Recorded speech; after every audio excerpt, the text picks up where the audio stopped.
Hello everyone, this is your Amit sir and I welcome you all in English class. Students, today I am going to start a very important poem of your book Behave, as you can see on the screen, On Killing a Tree. The title of the poem is On Killing a Tree. This is a poem written by Jai Patel. Jai Patel is an Indian English poet and playwright. He is very famous for his poems. His poems are based on the realistic approach, real criticism, real problem of the society. Even in this poem, he is indirectly, ironically presenting the thought of saving of the trees, saving of the greenery environment by saying the ideas to kill a tree. So, I am going to start the explanation of the poem. Line by line, you will see the explanation of this very beautiful and meaningful poem. Students, आप सभी को पता होना चाहिए कि एक special figure of speech है irony. Irony होती क्या है? Irony is a kind of figure of speech in which indirectly something is said to present, to put the very impactful image on the mind of readers. It's a figure of speech in which a witty language, एक मजाकिया अंदाज use किया जाता है, like a satire. एक satire के तौर पर यूज किया जाता है एक विटी लैंग्वेज, मजाकिया अंदाज को, to put the message, to convey the message in the way of insult. एक इंसल्ट के तौर पर जो है इसमें मैसेज को पुट किया जाता है. इवन जब मैं आपको इस पोएम के लाइंस को एक्सप्लेन करूंगा तो आप देखोगे कि पोइट पेड़ को खत्म करने का, किल करने का आइडिया दे रहा है, but indirectly he is presenting the strong livelihood, strong life wish of the trees, and that's why we should save a tree. Okay. So starting the explanation of the poem, it takes too much time, it's take much time to kill a tree, not a simple jab of the knife.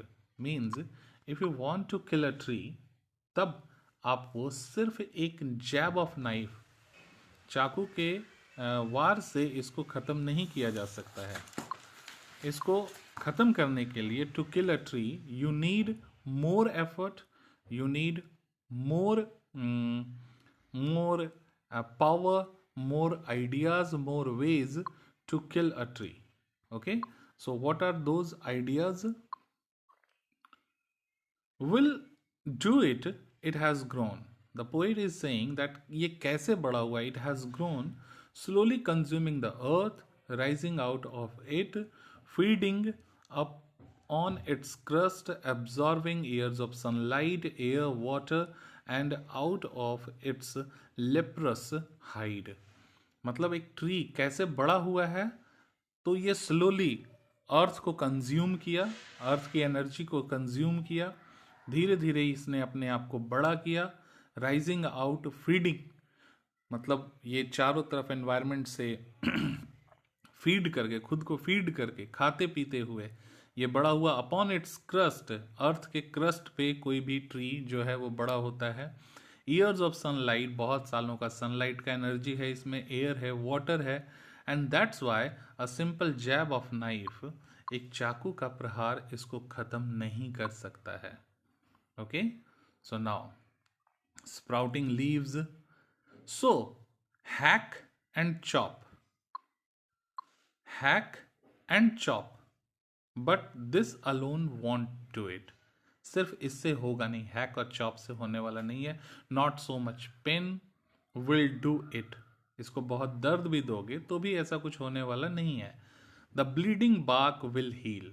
जब हम लोग पेड़ों को काटते हैं तो उससे एक खास तरह का केमिकल जैसा एक स्वेलिंग होता है. And that swelling, the poet is saying that coming out the chemical will heal the all problem, all the effort of the knife and the axe, मतलब कुल्हाड़ी से हम जो काटने का काम करेंगे वो फिर से भर जाएगा ट्रीज का। स्टूडेंट्स, यहाँ पर आपको पोइट कह तो रहा है कि आपको पेड़ को कैसे मारना है, but indirectly he is presenting the strong life power of the trees. And from close to the ground, now the new idea, from close to the ground will rise curled green twigs, miniature boughs, which if unchecked will expand again. मतलब यहाँ पर है कि अगर आप किसी भी पेड़ को उसके जमीन के पास, उसके एकदम ग्राउंड के पास से उसको चैप करते हो, उसको काटते हो, तो फिर वहां से एक नया ट्विग्स, एक नया डाल, नई नई टहनियाँ, twigs will come out and will expand again, फिर से वो बड़ा हो जाएगा टू फॉर्मर साइज। सी, फिर से वो बड़ा हो जाएगा in the old size. No, the root is to be pulled out. Now the new idea. Now the root is to be pulled out of the anchoring earth. It is to be roped, tied, and pulled out, snapped out, or pulled out entirely out from the earth cave, and the strength of the tree exposed. जब आप tree को इस तरह से उसके root से उसको उखाड़ने की कोशिश करोगे, उसके जड़ से उसको उखाड़ने की कोशिश करोगे, ठीक है, then you will see the final strength of the tree. तब आपको उसका पूरा स्ट्रेंथ दिखाई देगा उस ट्री का, तब आपको समझ में आएगा कि how strongly it is attached with its root, अपने रूट्स के साथ वो किस तरह से अटैच्ड है। Okay, for the source white and wet. Okay, this is the final stanza.